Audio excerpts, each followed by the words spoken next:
The Lenovo Legion Go is finally at my doorstep this is the official release date, I think, of October 31st. So now we're going to be talking about it a little bit. I'm going to do an unboxing and then just the first impressions on it after being able to download a couple of games onto it. But yeah, let's just go ahead and get right into it.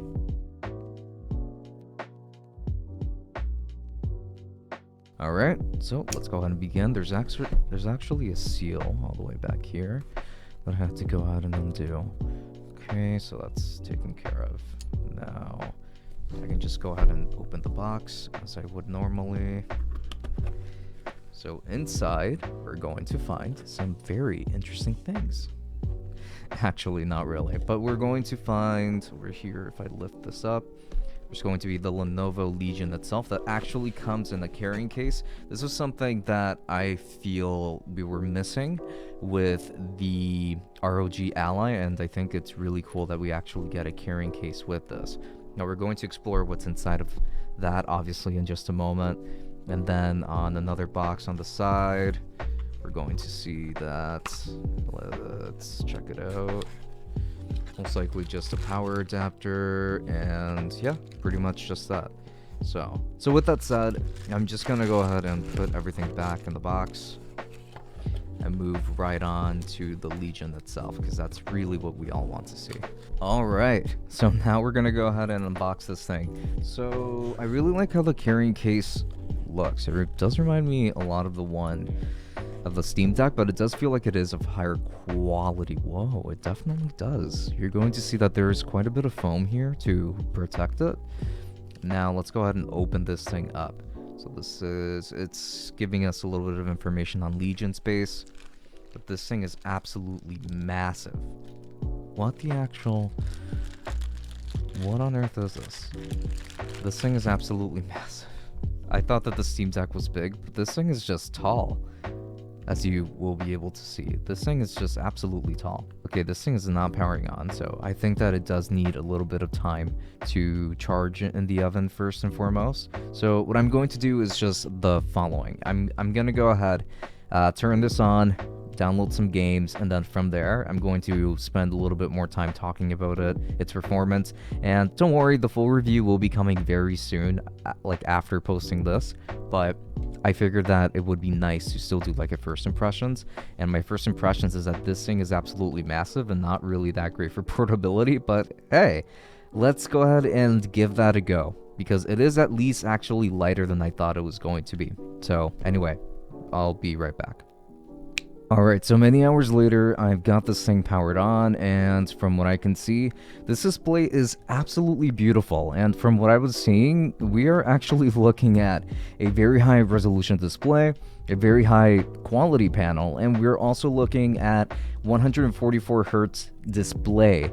So we're looking at a pretty high refresh rate for this screen as well, which is honestly really impressive. So like just the fact that we're getting all of those features on this thing is really cool. Like this is going to make it ideal for certain types of games, and by certain types I really mean like FPS games and things like that are strongly going to benefit from having a higher refresh rate. Even racing games could benefit from having a higher refresh rate like this.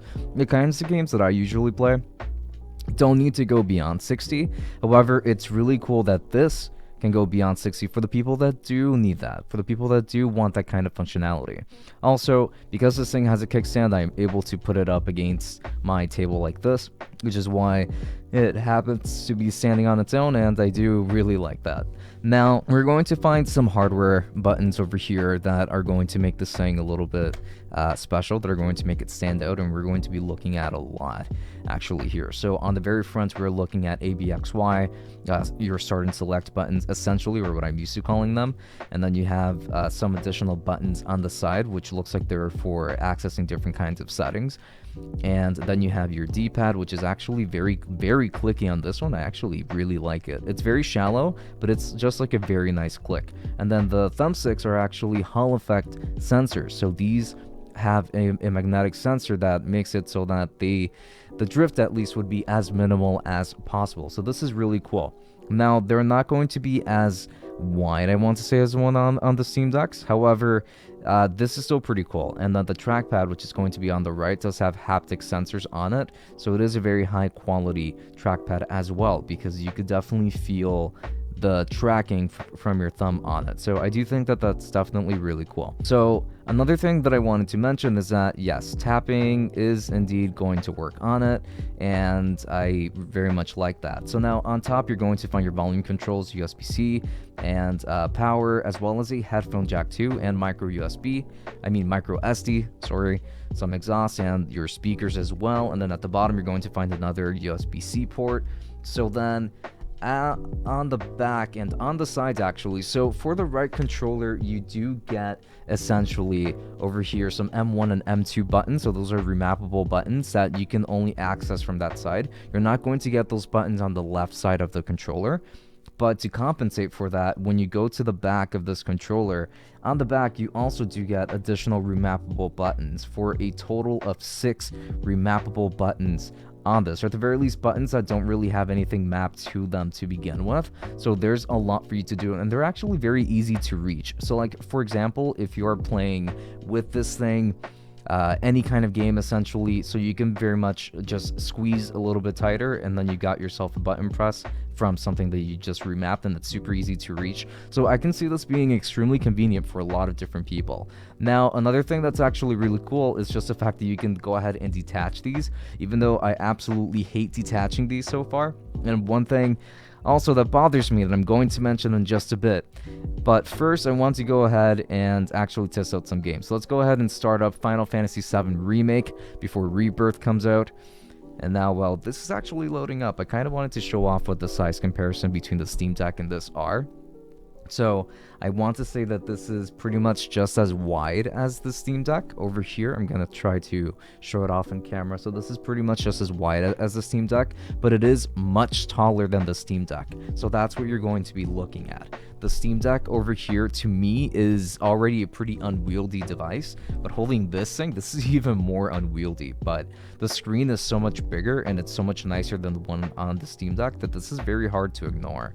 So we're just going to wait for this to load up, and then let's see how well it performs in Final Fantasy VII Remake. Alright, so now we've got something going over here, and the screen looks absolutely beautiful. I would almost think that it's an OLED, but not quite. This is not an OLED screen, because I can still see that the darks are not really as dark as it could possibly be. Like, it's not pitch black, so I can definitely tell that this is not really an OLED. Even then, it gets very close, I want to say. And it looks like the aspect ratio might be just a little bit off from 16:9 from what I can tell, like just from first glance, because I'm seeing that Final Fantasy VII Remake, there are still some black bars left on the top and the bottom. So that's something to keep into consideration, even though I don't really think that it's a big deal that it adds an additional bezel or anything like that. So now we are walking around. It looks like the game still needs a little bit of time to load because it's running like crap. Starting right off. Okay, there we go. It looks like now it's running better. And actually, I think I'm going to have to do a little bit of tweaking in the settings for this game. And performance is much better while the game still looks very good, as a matter of fact. So now we're going to go to our next destination over here in this game. Should be right around here, I want to say.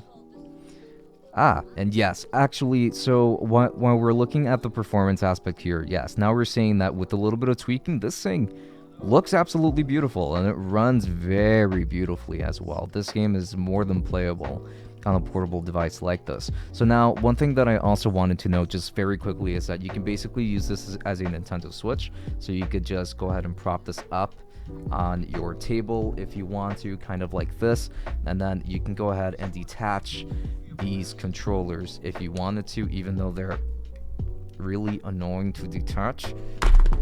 There we go. Okay, we have one controller out. There we go. Alright, we have both controllers out.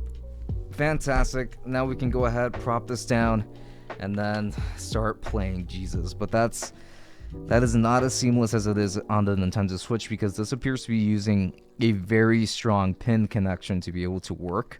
But once you get this going, this is actually really, really, really cool. It feels like you're playing high-end games on a Nintendo Switch, almost like a Switch Pro, like a lot of people have been wanting to for a long time.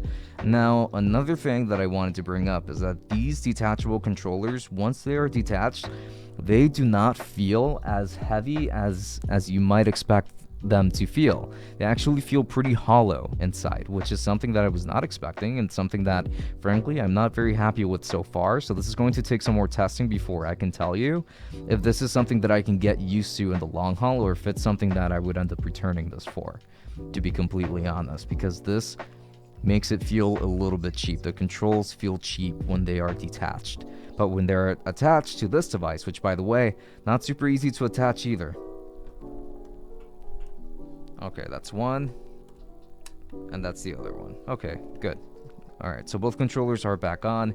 So yes, essentially we are looking at something that's pretty cool over here. So in conclusion, I would say that this device so far is really cool. It would have to do a lot, obviously, to be able to convince me to take this over my Steam Deck, since my Steam Deck is something that I've been using a lot, especially lately. However, I think that this is a very strong contender, but let's see how strong it is. We're going to find out with the full review exactly how I feel about this thing, because these are just my first impressions. Now, what are your first impressions upon seeing this? Is this something that you would get? Is $750 something that would justify a device like this, or $700 if you get the base model? But with that said, let me know in the comments below. Of course, I would die to learn what your opinions are, and yeah, I would love to see you with the full review of the Lenovo Legion Go. Now, with that said, if you're interested in purchasing this, and I'll be sure to leave affiliate links wherever I can down below. If you are to use those links, then you would be helping out the channel quite a bit, which would definitely be super helpful, because it makes it possible for us to get more review units just like this. And also, please remember to subscribe for more content. Now, with that said, this has been Francisco from Tech Summit. Thank you for watching, and until next time, have a good one. See you for the full review, and enjoy.